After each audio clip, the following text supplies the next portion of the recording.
What is it exactly that makes home birth safe? What supports these elements of a smooth hormonal cascade that's going on in our brain? Inherently, we are animals, whether you like that or not. What are we? We're mammals, okay? We give birth vaginally and we feed our babies with our breasts. Well, most of the time, the transfers, you guys, are non-emergent things. Sometimes women have the erroneous idea that the second they have a contraction, they're going to call their midwife. Their midwife's going to be there the whole time. No.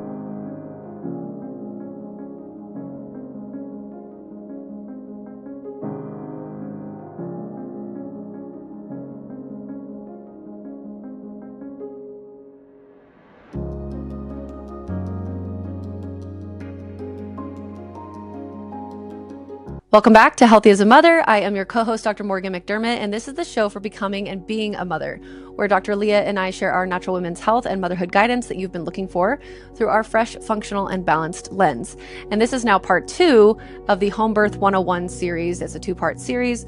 In this episode, we're going to go more about the tips and tricks, different things to think about with building your team out and, choosing a doula, preparing your partner, taking birth classes, the different things to have at your house. And then what about, plans A, B, and C? Or what if it doesn't work out for you? Or some of the potential downsides that there are to home birth, maybe things that you hadn't considered yet. So be sure to listen to part 1 before listening to this one. And if you have, then you're ready. So let's go. All right. We did a Home Birth 101 part 1 last week, and there was so much goodness. Dr. Morgan had so many beautiful things to say. There was so much to teach and share that we decided to split it into 2 episodes. So this is part 2, where we cover the second part of all of the things that she's going to be talking about, everything you need to know about home birth. So let's continue.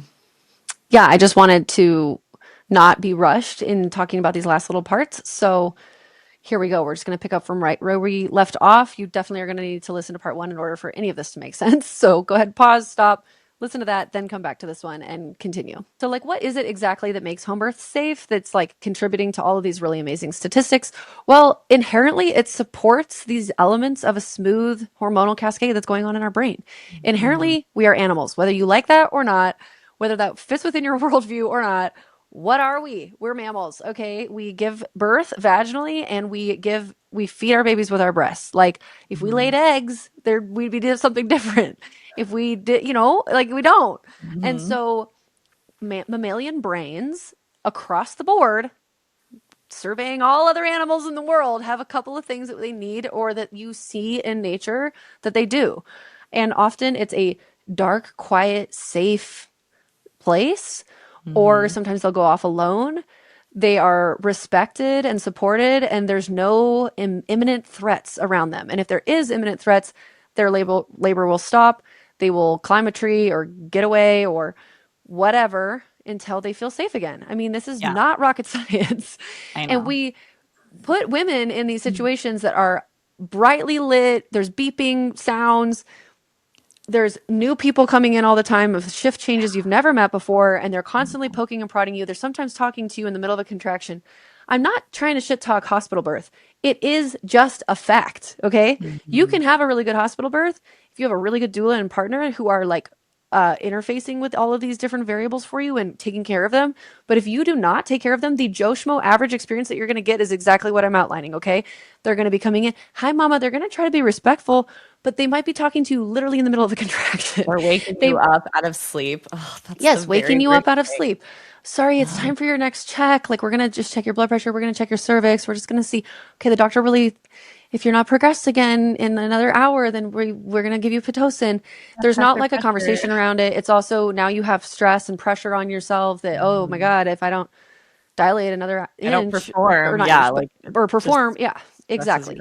There's timelines. There's a less familiarity. This is something that actually makes me really mad is the lack of transparency sometimes with OBs around them not actually being at your birth.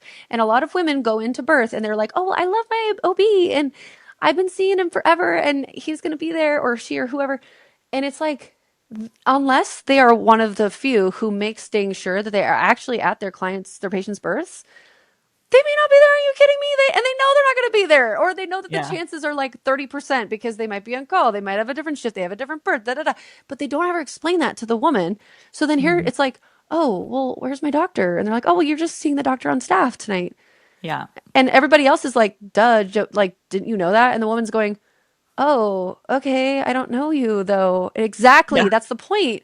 Like, sad. I think that they I should know. always be like, hey, I will this is the percentage actually that I am at my patients. You know, they have so many patients, you guys. It's not because they don't care. It's literally just the system is not set up for this. This is Right. a benefit of home or hospital, or sorry, home or home birth sometimes. But in home birth settings, often there's a big midwife group too. So you have to like know them all. In a home birth setting, sometimes there's like one or two, they'll work in tandem. So like maybe you have a 50% chance of, either one of them. But that to me is a really sad thing because a lot of people are they give their like allegiance and their trust into one particular person and then that person is not there Yeah. at the And that's birth. inherently threatening and scary, especially if the energy of that person isn't great. Like I know when I was in my hospital births, some of the practitioners and providers were great, and I'm really energetically sensitive. And I'd be like, oh, I feel so comfortable with you. And the others were like, oh my God, I would never choose for you to be around me, especially up in my business, like I don't like you. And nurses too. Some of the nurses are so nice and they're so sweet. And then some are not that way. They are not Yep. nice. And it's like, why are you even here? What's happening? Yeah, why did you choose this job? Sometimes the Yeah. nurses, it's like, you hate this. Why you Yeah. hate women? Like inherently Hmm. you actually hate women, so why are you here? I don't Yeah. understand. It's so weird. Okay, so like that's a big deal. We support all of those factors in the way that a home birth model and midwifery model of care is set up. So the huge base of the pyramid of just the way that it's set up is supportive of mammalian birth. Hmm. We have to not discount that. Like just because we're smart humans, we drive our Teslas and we can do surgery, like this actually is the majority. Okay? Yeah. Like cool, you and your electric car, I don't care. If you don't give me a nice place to give birth that's dark and quiet and supported and safe and respected, it's not going to go well. Like Yeah. why are we shocked? I don't know. So another thing about it is again, like I was saying earlier, with these stats that I was outlining, what makes it safe is, yeah, that it was planned and that you have a skilled provider with you. So there's a Mhm. couple of different kinds of midwives. Let me just go over them briefly. CNM, certified nurse midwife. Those are women who've gone through nursing school first and then they go through a midwifery program. So they are nurses first, then they are midwives.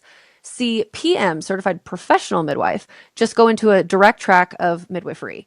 LM, licensed midwife, is usually actually the same thing as a CPM. It's just a state licensure tag that they'll put on there, but they're usually the same. In some states, there's a little bit of differences between these different terms. You'll have to look Mhm. at your state. Yeah, I mean, okay, that's it. LM, lay midwife, I guess. Or, okay, licensed midwife is LM, but then there is also this idea of a lay M or an LM that's a lay midwife or a traditional midwife, a TM. Those have some sort of like alternative training. They're not licensed, or maybe they chose not to get licensure through the state because they wanted more freedom to practice Mhm. whatever they were doing. But it's less regulated. You're not going to have the protections if something does occur, etc. Yeah. Okay, another thing is that you're an appropriate candidate. That's another important thing to make home birth safe. If if everybody was just like willy-nilly, yeah, the stats would look different. If there Yeah. was not like some rules around it, and I that's the free birth movement goal is like, why do we have or not goal, but I mean it's like that's why they're trying to get away from this because they're like, well, don't tell me what to do. Like I want to have my own say and whatever. And Yeah. it's like, okay, well then you're assuming that risk too. But like the state and the profession, like I mean, even you and I as natural, like we have licensure Yeah. regulations. And so even if I don't agree with them and they suck, it's like, the 42-week rule or breach in twins. It's like, I think that there should be a situation where adults can have a conversation, come together. There can be a legally binding document that says, hey, I know that I'm 43 weeks pregnant with twins and I still want to birth at home with you. And I can sign something that says, I assume the risk that if my Hmm. babies die or if I die, you are not responsible. I am Yeah. hiring you. I want you. And Hmm. I know the risks could be as severe as death. And Right. so, but I'm a mature adult, you're a mature adult. You can sign something that says that you're not going to like sue me. I mean, I don't know why that would happen. And then they just move forward with that. And it's like, okay, then if something happens, there can be no legal pursuit done on that provider because they were Right. protected. But that's not how it works, unfortunately. But it Yeah. should because then there could be so much more individualization for these situations. Yeah. Agreed. Okay, and then the last element of what makes home birth safe is that there is a plan for transfer of care should it escalate and we need it. Okay. So like there's hospitals that we can go to, or the midwife has a backup, or, there's some sort of a plan. Okay. So what actually happens in a home birth? This I'm going to be brief with. Basically, you're just going to start to go into labor one time, or maybe you do some natural induction like castor oil, stripping of membranes. Midwives can do all those things. You're pumping your breasts, you're doing nipple stimulation, whatever it is. Maybe because you're up against the 42-week rule. At some point, usually in your early labor, you'll either be in contact with the midwife, or they may come and just like monitor you and check on you and just be like, okay, everything's good. But they will probably leave depending on what phase you're in. But early labor, especially as a first time mom, can be like days. Okay. Yeah. Long time. And midwives cannot just sit there for days. They're not going to be there. So that is actually one thing I'm glad that I'm clarifying right now, because sometimes women have the erroneous idea that the second they have a contraction, they're going to call their midwife. Their midwife's going to be there the whole time. No. Yeah. The midwives are the medical provider, and they do provide a lot of support, but that is why you have a doula, Yeah. because a midwife can simply not be there with you for 36 hours.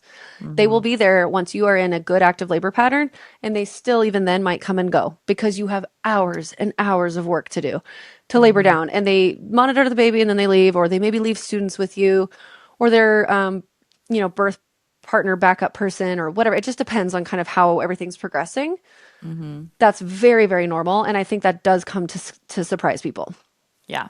So having a doula, so that you have somebody there. The doula is under the impression, usually, I mean, you'll have to talk with her, but whenever you call her, she's there for the rest of the time and is there to support you and be all those things that you're wanting your midwife to be that she's not going to be. But, the doula won't check on your cervix or listen to the baby or anything, but the doula is just going to be there to emotionally support you, give you ideas for what to do, what to eat, positions, etc., help you with coping and different things like that.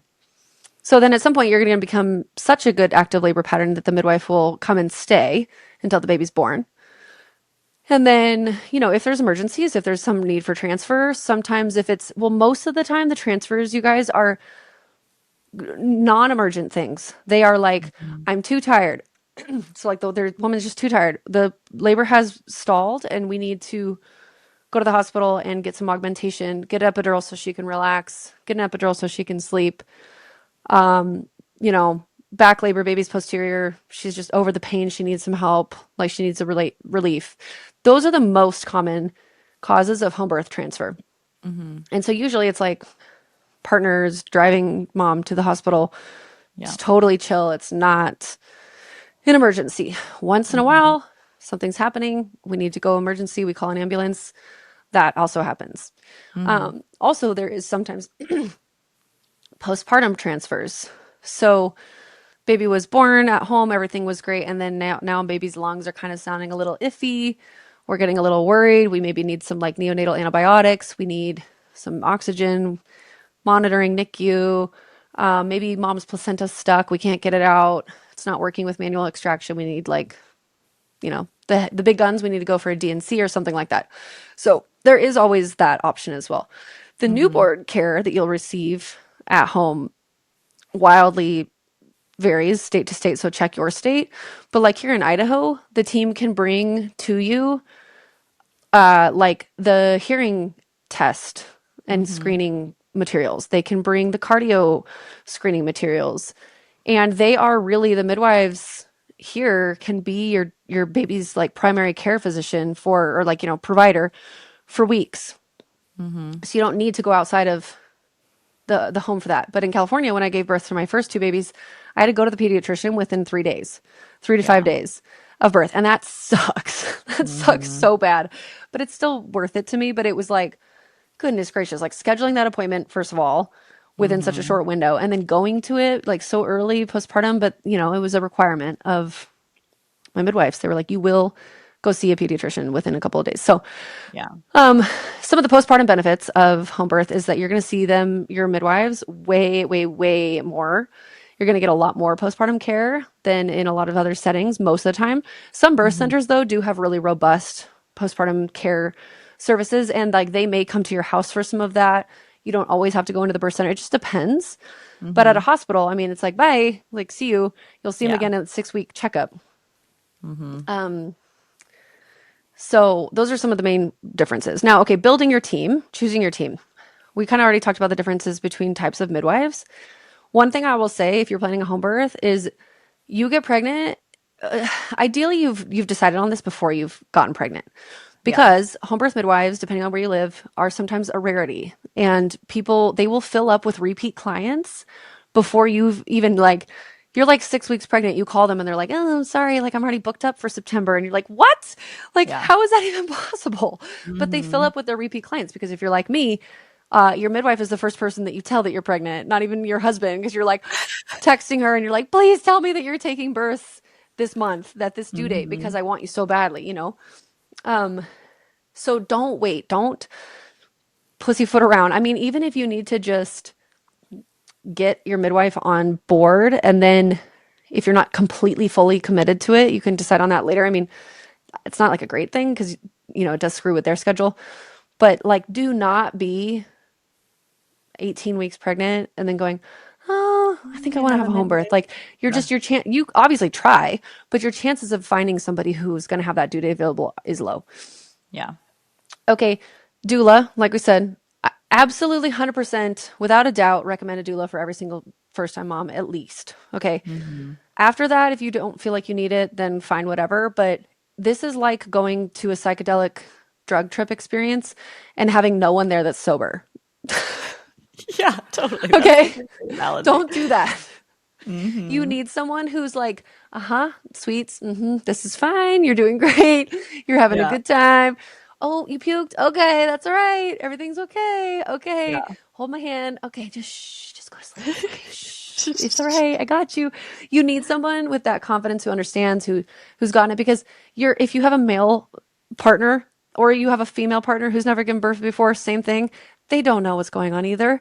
And they're Yeah. watching you be uncomfortable and it can be long and they're just like what is happening, like even if they've done a lot of birth training before, it's just such a nice thing to have somebody there because again the midwife might come and go from your house, they're going to check on you and then hours later they'll come back, you know. Yep. Okay, one question I get all the time, how to get your partner on board. Well, I think men, if we're talking about a heterosexual relationship here, are very driven by safety and Mm-hmm. data. And so Yep. the whole first part of this podcast is going to relate to that and them, and you can show them those. We'll put the actual study that I was citing in the show notes too.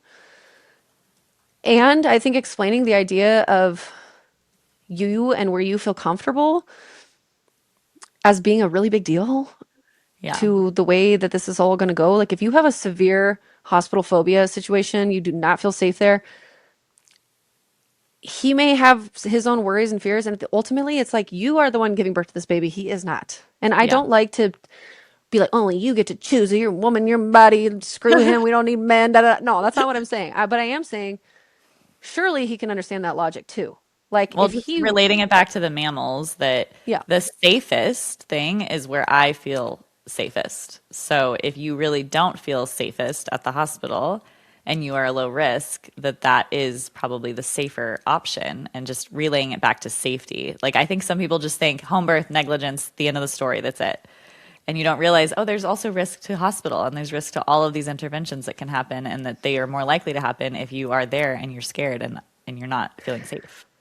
yeah, exactly. Okay, our friend Sophia Pavia just gave birth to her third, yeah, and she said something so brilliant in that podcast, which was like she was starting to say, I think during the birth, like I want to go to the hospital, like I'm done, I don't want to be here anymore. And her husband looked at her and was like, I can protect you here. I can provide for you and I can be supportive here. If we go there, there's going to be a whole slew of things that start that I can't stop and I can't Mm, shield you from. And you're going to look to me at some point in that process and you're going to be like, make this stop. And I'm going to be like, I can't. So yeah. he, you know, and Oh, he was like, wow. That's so like so powerful. yeah. And so it like ultimately kept her to, you know, staying home and stuff because she was like, oh, okay, yeah, you're right. And I know that this, some people are just going to be shaking their head like, golly, the hospital's not that bad. And it's like, no, I get it. And you guys, it's not wrong. Like what I just outlined is not wrong. That's actually the experience of so many women. Start asking. And if you think I'm wrong, like, okay, sorry, I don't know. We live in different realities, but I talk to women all day long that that's their experience where it's like, yeah, and then like they just started this and then they didn't really tell me. They just did that. They just did that. I was just talking to a labor and delivery nurse last week who was saying, the postpartum Pitocin problem that just angers me to no end because they don't even tell the women that they're giving them Pitocin to deliver their placentas. It's just so routine in hospitals. And she was like, oh, yeah, we used to poke the needle. Like we'd have a needle of Pitocin ready to go, like a syringe. We used to poke it in the IV bag because they'd be hooked up and ready to go as soon as she's starting to push and stuff and ready to go so that like as soon as baby's out, boom, we just would stick it in there. We wouldn't ask her. We wouldn't tell her we were doing it. Nothing. And I'm just like, I can't even believe it. I can't believe that there would be no awareness. People don't find out about it until afterwards and they see their medical bill and they go, Yeah. wait, I was given that? When? Yeah. Why? All that stuff. So getting your partner on board is ultimately like conversations between the two of you and figuring out what it is that he's afraid of. Yeah. Because it's a provider's or a partner's providing instinct to keep you safe and alive that Mhm. sometimes can be misunderstood in the context of home birth. They're not understanding that it actually is maybe the safest place. And also, if you are black or brown, birthing outside of the hospital is very likely a better place for you to give birth. And that Mhm. is an extremely sad reality that I even have to say that, but it is just so true. Black and brown women are 3 times more likely to die in childbirth than white women. That's And it's crazy. because they are literally ignored. They are told things like they'll complain about pain. They'll be like something doesn't feel right. And they're just gaslit and like ignored. And then now they're like hemorrhaging. And they're bleeding internally. Like no one listen. It's crazy. There's so many different situations where this happens. So just know that. Profound. Okay, cost and insurance. So it's really difficult. There typical ranges of home birth. Like in Idaho, I would say it's like between 38 and 4,500 for a home birth. And 10 years ago when I gave birth to my first in California, it was about 5,000. Now it's like about 10,000. Hmm. It's pretty much doubled. It's a huge range, basically, state to state. And then if you have certain insurances, like Cigna does cover some home birth, there's probably others. Health shares sometimes will cover births completely, sometimes partially. Maybe like if you had an HSA or FSA, you can contribute those funds. So there's a lot of different ways to go about it. But I know that you particularly had a hell of experience, still having a hell of experience Yeah. with paying for your births. And Yeah. is it because the health share wouldn't pay or what? As we're talking about birth and postpartum support, I want to share an underrated tip with you. That tip is to continue taking your prenatal. Pregnancy and postpartum are the most nutritionally demanding phases of a woman's life. Many women stop taking their prenatal after birth, but we recommend taking it for at least the first 9 months postpartum or the entirety of the time that you're breastfeeding. My favorite prenatal is Needed's Prenatal Multi, and it's the most robust formula that I've seen in the market. It contains bioavailable nutrients in their evidence-based dosages, well above the bare minimum that a lot of prenatals settle for. Their quality standards are top tier with transparent third-party testing and over 10,000 practitioners now recommending the brand. And now we have the results from their IRB approved clinical study that confirm the results of what we've been seeing clinically. Women who take the prenatal multi have significantly higher blood levels of critical nutrients for pregnancy and postpartum. This includes vitamin D, B6, B12, riboflavin,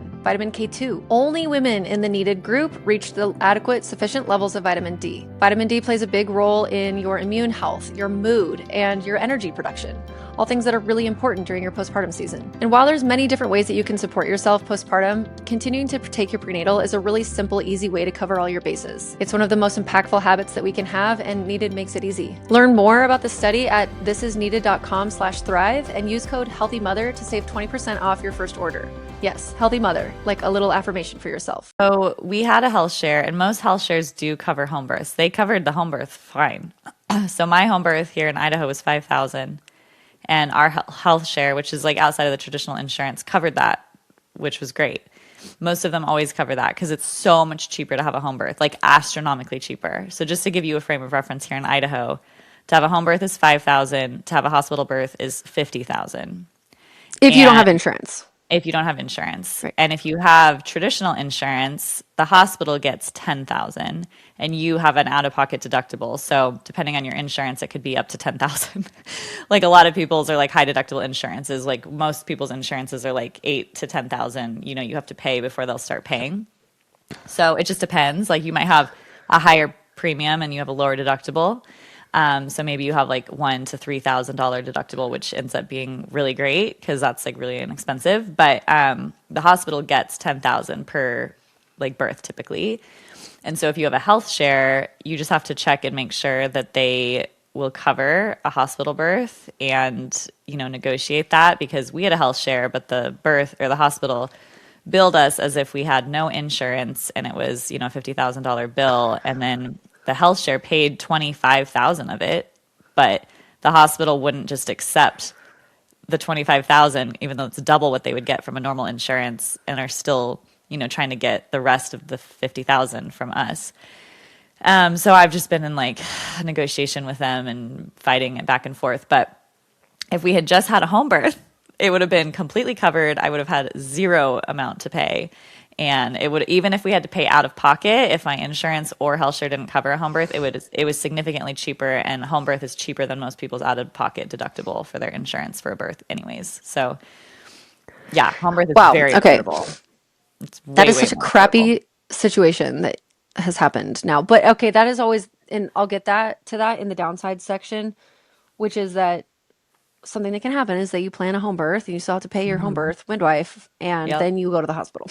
Yeah, if you don't birth at home and you plan a home birth midwife, you still owe that money because they Yeah. basically put their whole year aside. And the care that you get is so much more even than, just going into for pregnancy checkups. So I appreciate it and stuff, but that is one thing that you need to know and budget Yeah. for. And so don't be naive like me, thinking and just assuming that you can have a home birth and that that's checked off. Make sure that you know what your current insurance health share situation is, what they cover, what your deductible is, all of that.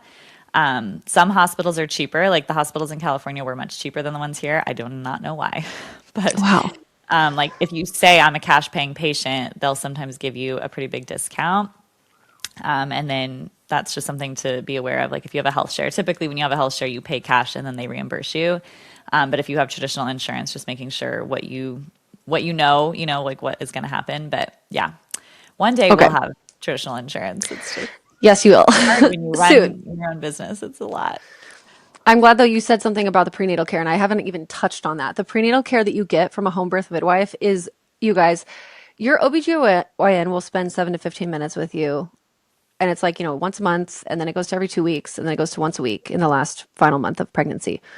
Your midwifery appointments that you have with your home birth midwife will probably be an hour at least, Hmm. each one.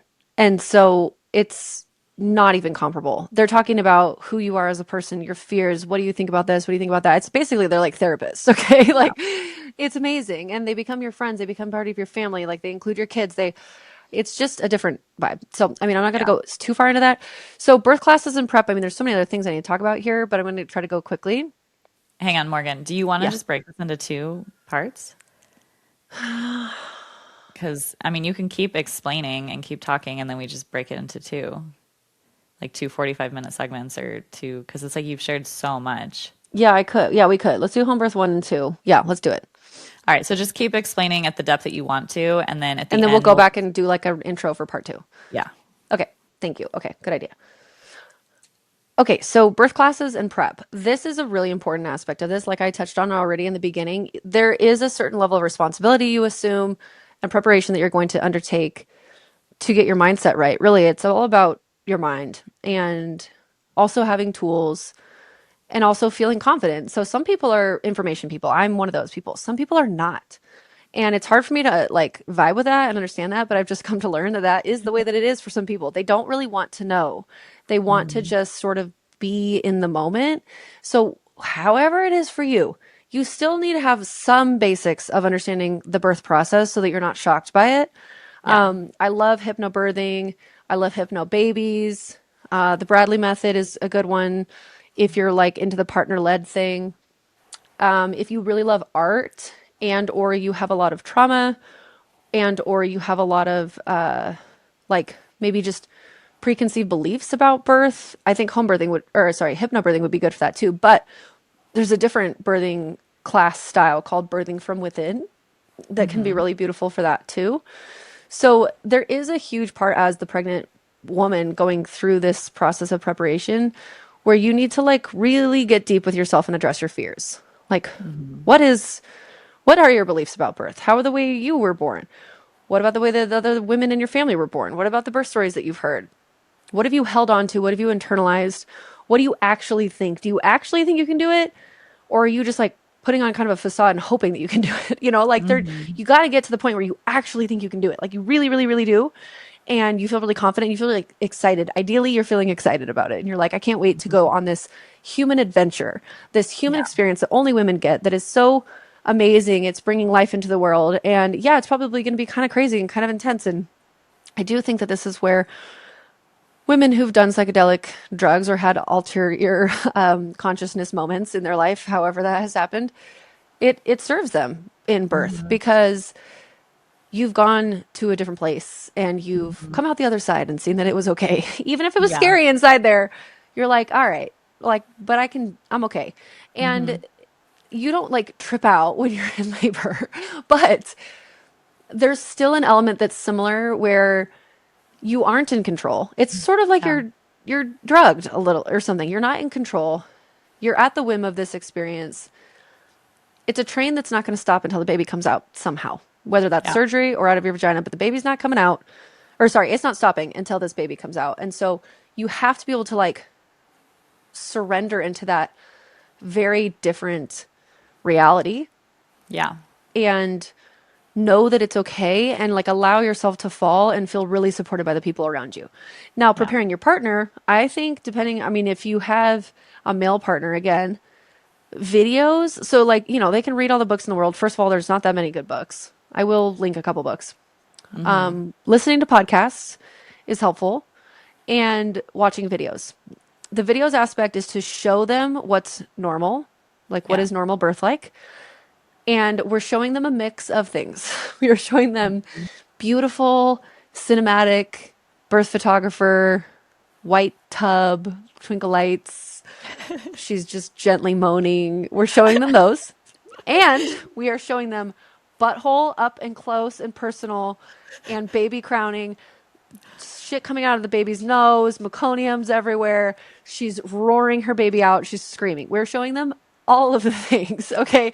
The entire breadth of the experience needs to be understood deeply. It's a very visceral thing. Like, birth is not for the non squeamish. And if your partner Yeah. is a very squeamish person, okay, well, we're gonna, he can stay up by your head, or they, whoever they are, she can stay up by your head during like the actual crowning or something. But they still need to know what sounds you might make, that you might vomit, that you might cry, that you might tell them to fuck off and go Yeah. away and Yep. that that's okay and that they don't hate you. This is just normal.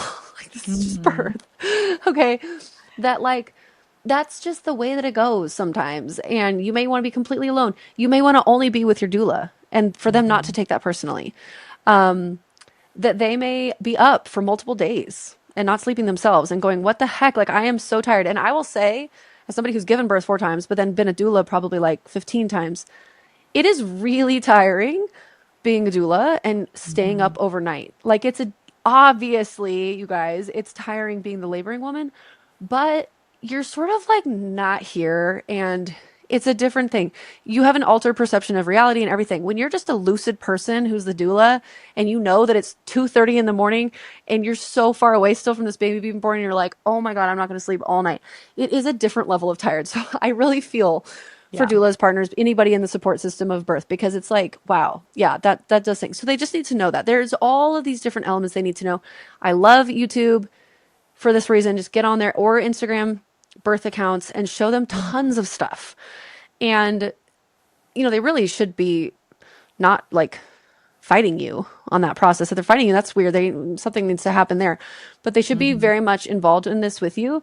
If you take my pregnancy class, my 6-week pregnancy call, and if you didn't get in on like the one of the ones before my paternity leave, cool. Or if you're listening to this in the future, whatever, I do have a lessons only version of the course that you can take anytime. It just does not include the 6 weeks of Q&A questions with me in the group, which I do think are highly valuable. But maybe like you're already too late, you're like 35 weeks pregnant. You're like, crap, we Yeah. need to do something or whatever, or I'm just not running a class right now. So that will link in the show notes. And it's a pregnancy health optimization plus birth class plus breastfeeding 101 and 102. And I say 102 because it goes through the troubleshooting of what to do if there's Mhm. problems. It's not just, oh, here's normal lactation. It's also pathological lactation. And then it's the postpartum prep and planning class that you didn't know that you needed, right? So it's like, Yeah. it's the whole shebang, and it really is pretty thorough. I think it is a really great option for people. Watch those lessons with your partner. Like, Hmm. watch them together. You're doing it. Yeah, your body is doing it, but you're in this together. And Hmm.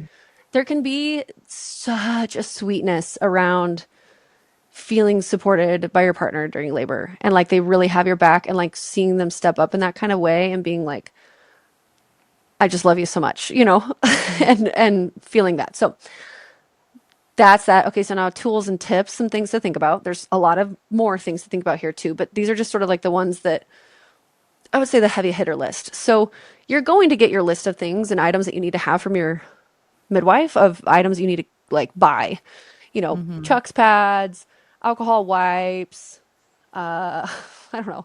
It's like kind of random stuff sometimes. It's like a Perry bottle, Yeah. um, They're a usually in a little, kit that they have you purchase. exactly. There's like a website that has it all together. You just like buy it and it's a couple $100. Gosh, I'm Yeah. hot, taking off my sweater. Um, and in addition to that, and this is kind of like,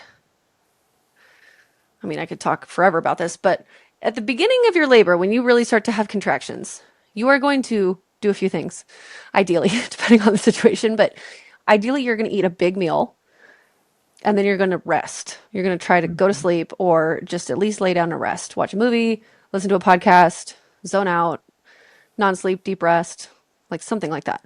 Hmm. Okay, because at some point you will not be able to eat big meals anymore.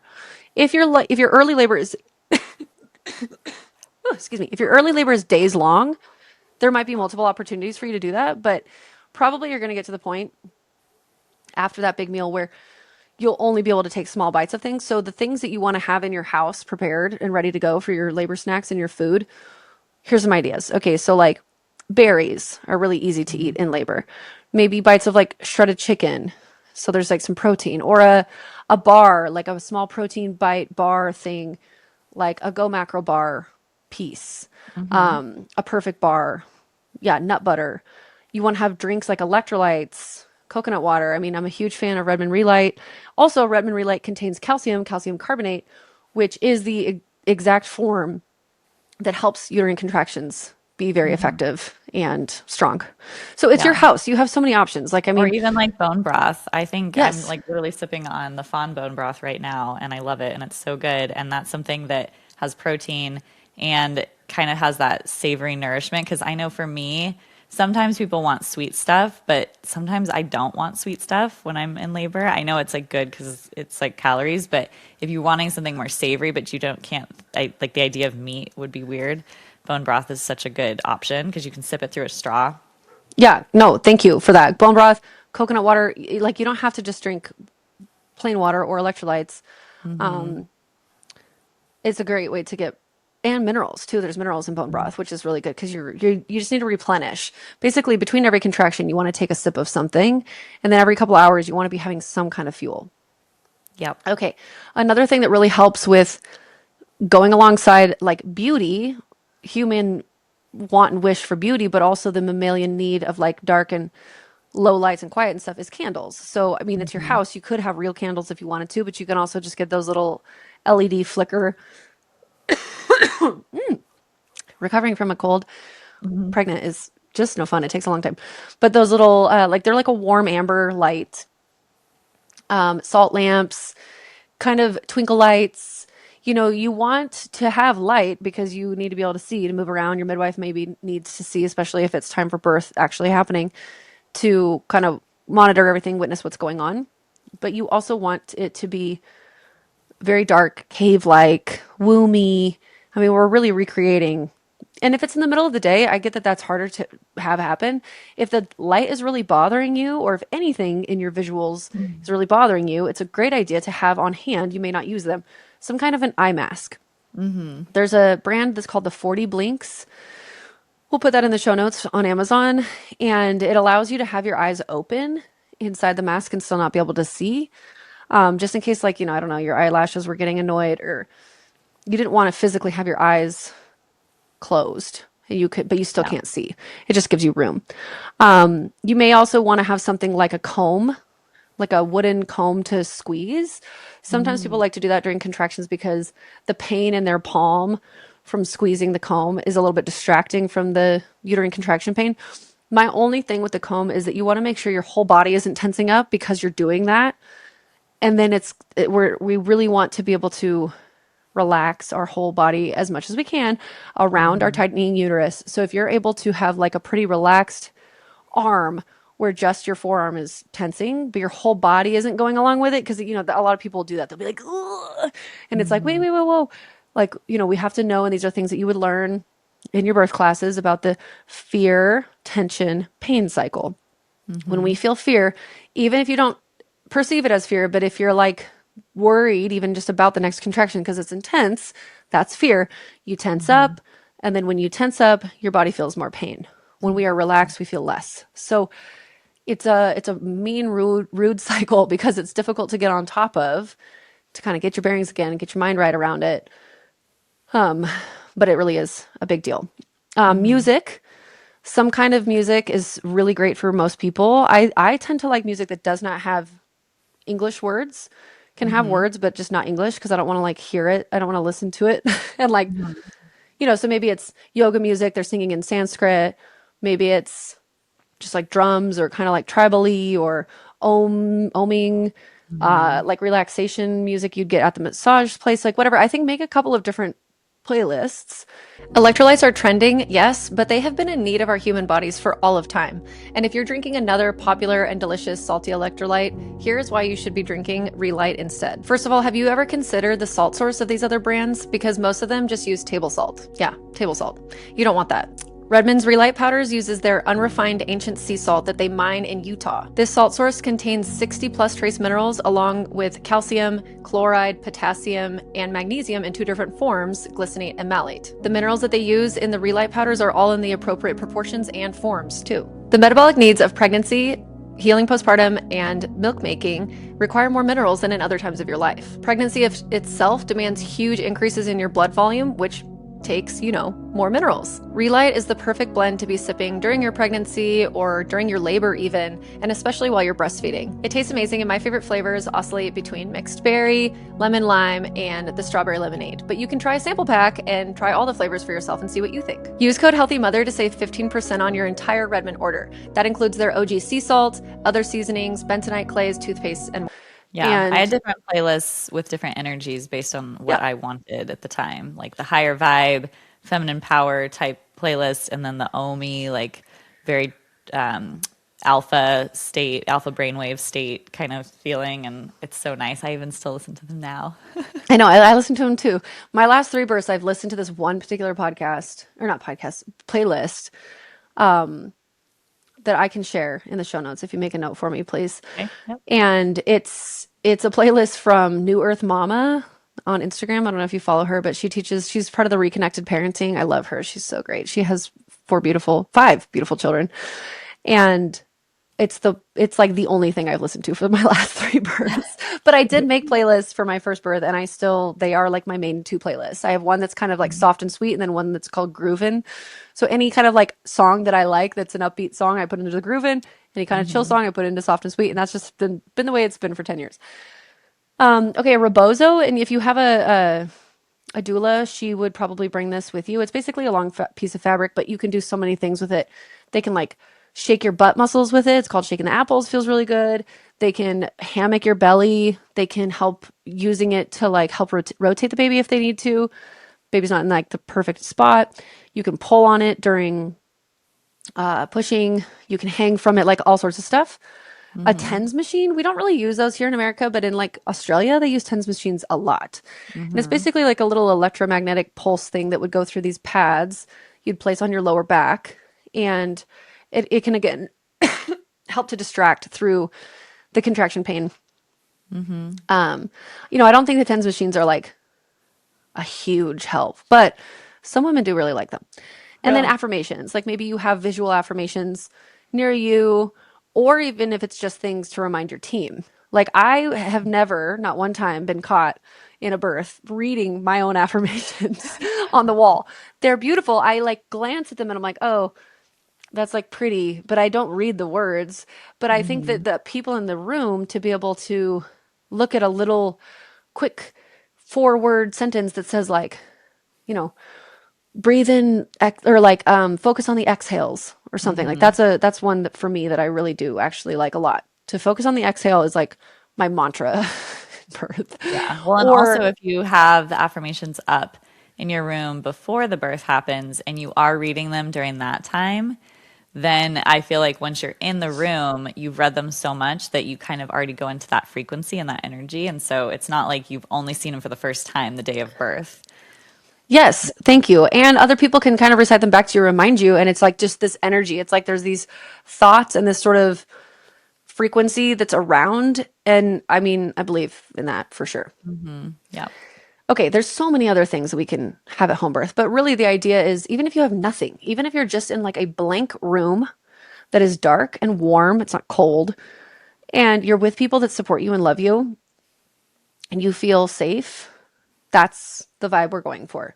You Yeah. need to remember you are like a monkey mom giving birth to your monkey baby.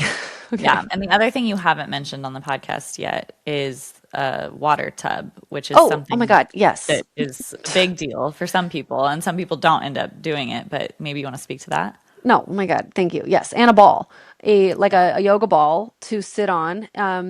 Different than just a chair because you can like really move your hips in Mhm. these big open circles. And you can also do something where you like put your chest on it. Your knees are on the ground, but like your chest is on the ball with your arms kind of up over it and your belly's hanging in a hammock. There's so many different moves that you can do with a ball. And it's really a great thing. And then a tub of Mhm. some kind. Some people are like shower people, and you can get a lot of relief with water in a shower, especially if you have a moving shower head and you can like spray it directly on your belly or on your lower back. But the effect of getting in and submerging under in not like your whole head underwater, but your body underwater is so nice and Mhm. so helpful. Like truly, I mean, the comb and the tens machine, I mean, penny like pebbles in comparison to the boulder of help that a tub is.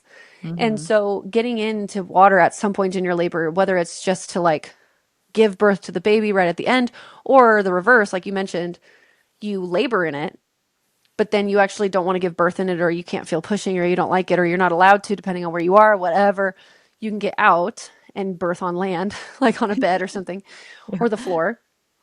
But having the option of getting in water, especially as we're getting closer to like transition, sometimes women are really starting to freak out. They need something to change. Like I Mhm. really resonate with that feeling of like, okay, something has to change. I cannot keep with this. And that's a great, if you're not already in the water, it can be a very helpful thing to just be like, oh, okay, like it gives you a little bit of relief. You're like, I can cope. But also just having your team remind you, like, if you're Yeah. feeling like you can't do it, you're just very close. Yeah. You're very, very close. Um, okay, so let's talk about like what if it doesn't work out? We do have a whole transfer episode Yep. that gosh, but it might not be out by the time this podcast comes out. We might need to rearrange that. Okay. Um, transfer rates are overall low. We discussed that there, but just remember the main thing is they're not emergent. Like when we think of home birth transfer, we're thinking of like in the hospital and it's scary and somebody's dying and those things do happen, but they are not the vast majority of what's happening. The vast majority is the woman is tired. She needs pain relief. She's stalled out in her labor. She wants an epidural, those types of things. Yeah. Um, So we always do need to have plans A, B, C, D, whatever. And I'm a big proponent of going through these kinds of things in your mind for the reason of just being prepared for it, but then also for the reason of risk or trauma mitigation because you won't be so surprised. And there's an element of trauma in birth that is for some people almost mostly because of how shocking and surprised they were at what was happening because they just didn't even know that it was a thing or they'd never Right. even thought about it. And then here they are and they're just like, can't cope with the reality before them because they're like, what is going on? It's so outside of the plan. It's so outside of, they didn't even have a thought prior that this could happen, Hmm. you know? So we don't want that because it's just going to make the whole situation worse. Instead, we want you to be grounded in this is my plan A. I'm going to do everything I can to do plan A. If plan A doesn't Yeah. work, then this is my plan B. And in the moment, we're not going to grieve too much the differences between the two plans because you literally won't have time. You can later on and process, and it is important to do that. And it is Hmm. important to have your feelings, and it's also completely normal to have disappointments. I mean, lots of people that I know who have had home births still have birth trauma Yeah. or birth disappointment, different things like that. Just because you did it where you wanted it to does not mean that it felt good, you know, in Yeah. your body. So, not felt good, but like integrated well into your Mhm. being. And so, we need to have the different plans, and part of that is packing or having a little hospital bag Yeah. ready to go, and then it has a bunch of sheets of your birth plan in it.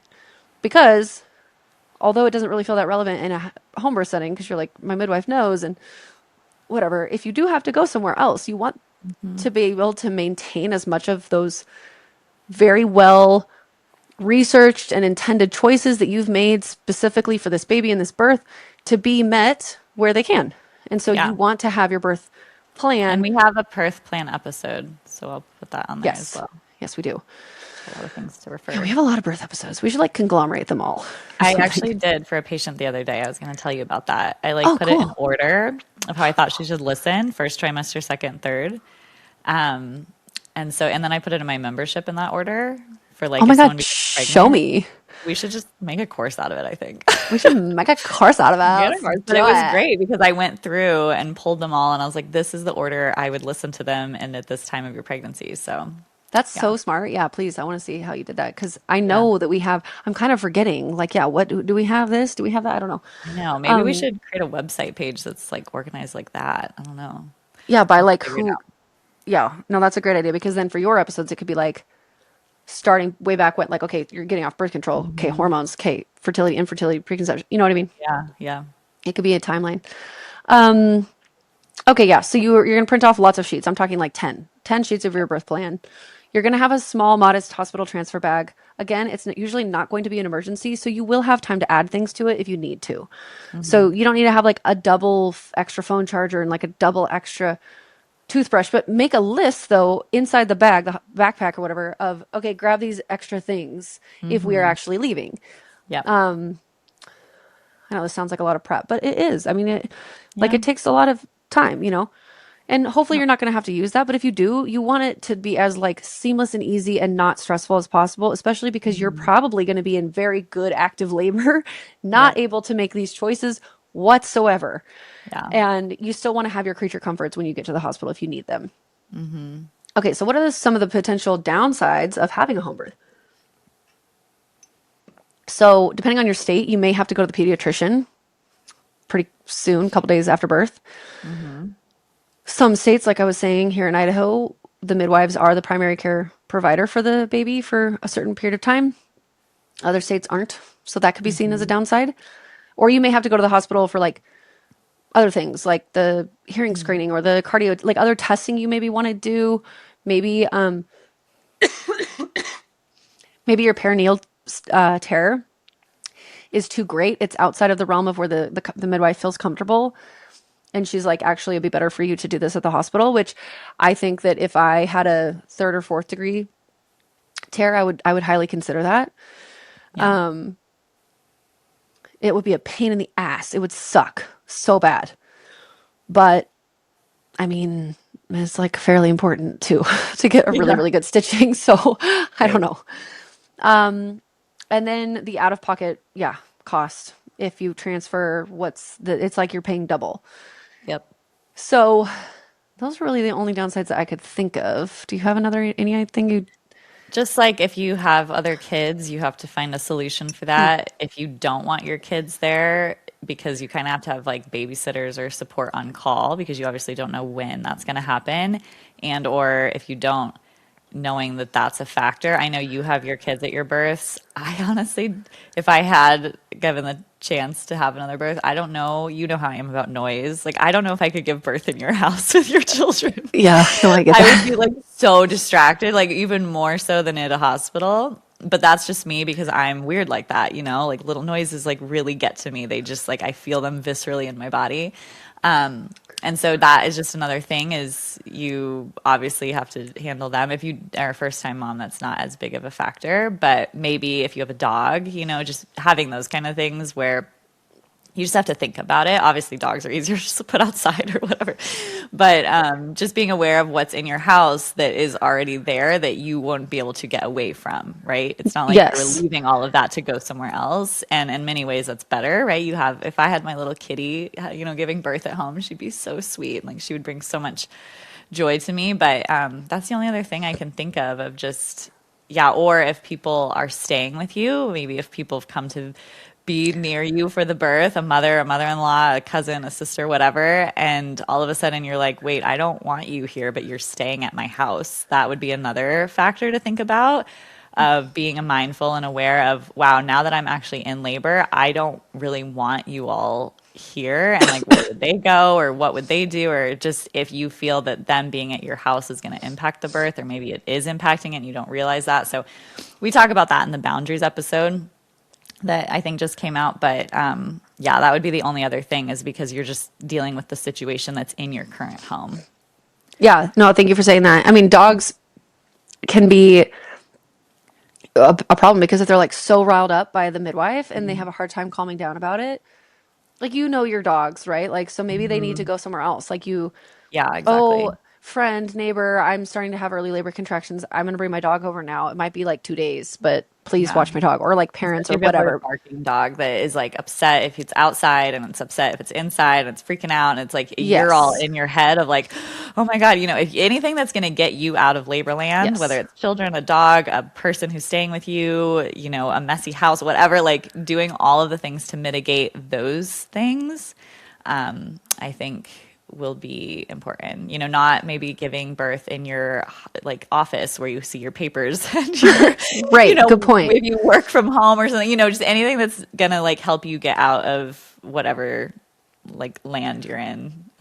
Well, and one thing Would I do be want to say too important. is that I think sometimes people have a fear that home birth is going to be really messy and it's going to like ruin their house. And Mm-hmm. I will say it is amazing how well contained the blood and the mess and everything is, and how fast and you don't even know that it's happening. The midwives clean everything up afterwards. Yeah. Yeah. So that is not a concern. Like I've never heard of a situation of somebody who's disappointed because of something that got ruined. They give you instructions about how to make your bed so that like if your water breaks or something, which could happen if you were planning a hospital birth too, like you Mm-hmm. don't ruin your mattress. Like that can happen no matter where you are. But like yeah, if you have a white bedspread and you're giving birth on it without like a Chuck's pad underneath you or something, it's like, well, maybe you move or maybe you pull it Yeah. off. Like But you can even do still, blood things. comes out of most things. Yes, Blood and is blood like, comes out. It's like you can do things to prevent that from happening, and also you can wash things, and it's just that's yeah. not really an issue. So, Mm-hmm. anyways, thank you for coming to my two-part TED Talk. Yeah. Well, you have one last note here that I want you to say. Oh The yeah, I overall. just wanted to say that overall, I mean, I know I'm ending on this like potential downsides note, but I just wanted to say that it is my experience, and I know I'm biased because it's just the world that we're in of being in the natural kind of crunchy world and things, but where I've personally seen this situation so many times of women who have a hospital birth first and then they choose home with their second or third birth or something like that. And every single time the response is like, wow, why didn't we do that before? And, Mm-hmm. why did we do that? I very rarely have encountered a situation where somebody was like, I did not like that. I did not want that. Unless they just very, very much really philosophically, like they wanted the epidural. That's the Yeah. only thing. That's like the only thing that really comes up is like, no, I do not want to give birth again without an epidural, so I'm not going to do it at home. I would love if I could do it like at home with an epidural, but the Mm-hmm. only place you can get that is at the hospital. So that's kind of the main delineator. But if like managing contraction pains is fine for you, I only ever hear really positive things about it usually. Yeah. Yeah. So I just wanted to leave with Great. that because I wanted to just end on a positive note. But again, it really just depends on you getting right with yourself, not doing something because it's trendy, not doing something because everybody else is doing it. Like, where do you actually feel safest? Like, if was having twins, I'm going to the hospital. And I'm Yeah. sure that my twins would be born at home and it probably would be okay. But I actually don't feel comfortable with that though. Like, when I think about that, and I know this is just, I'm pulling back in part one, but when I think about that, I have a lot of, well, what if this? Well, what if this? What if this? What if that? Which would be quelled if I was in the hospital. And so, Hmm. knowing my brain, it would be better for me if I had twins to be in the hospital trying attempting a vaginal birth, probably in the OR, the operating room, because that's just like where they go and where they do it. And I would like wear my 40 blinks and I would have my music and I would be mentally blocking things out and I'd be moaning and oming and doing as much as I could and I'd be delaying interventions and I'd be doing all the different stuff that I could. But I also think I would feel safest there. So like that's Hmm. that. You have to get right with yourself. Like, where will you feel the best? So, Yeah. I love that. anyways. Are you pregnant or you're trying to conceive and you're looking for reliable natural health information about how to have a healthy pregnancy and also prepare for the future steps in motherhood to come, like the birth, the breastfeeding, and the postpartum? Because I have got you. So, this is exactly the reason why I made the 6 week pregnancy call. And it's my most comprehensive resource. It's the thing that I absolutely love. I've poured my heart and soul into it. It's all of the things that I wish that every woman knew when they are entering motherhood. It's a pregnancy health course, birth prep series, breastfeeding 101 class, and a postpartum planning course all in one. And normally I run it as a class with live Q&A calls, but now it's available in a content-only format so that you can purchase it at any time and start learning immediately. It's called the lessons only format, and it is just only all of the video lessons that you'll get access to for forever. So log on to milkmedicine.com/lessons only or check out the link in the show notes. In order for others to hear this information, please leave a review with Apple Podcasts, subscribe, and share with a friend who would benefit from this content. Please remember that the views and ideas from this podcast are for informational purposes only and are not intended to be a substitute for medical care of any kind, including the diagnosis and treatment of any disease. Consult with your provider before integrating any of this information into your own healthcare plan. A healthier future starts now, and it starts with you.